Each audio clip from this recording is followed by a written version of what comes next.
mŕtva ležala 2 roky v byte. No nie je to hrozné?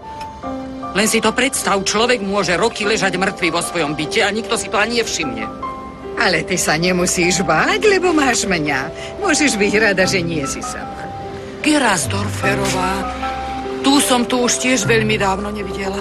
Určite išla niekam na dovolenku, ako väčšina ľudí o tomto čase. Ja ich obdivujem v tejto horúčave.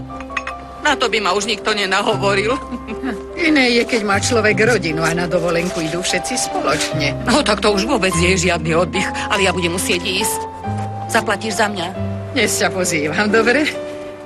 Ideš si ešte niečo vybaviť? Nie, nič nepotrebujem, ale chcem sa čo najskôr dostať domov. Teraz tam je príjemný chládok. Mne by sa to už neoplatilo. O 0,5 hodiny začína moja pravidelná bridžová partia. Takže do zajtra. Ráno ti zavolám, dobre?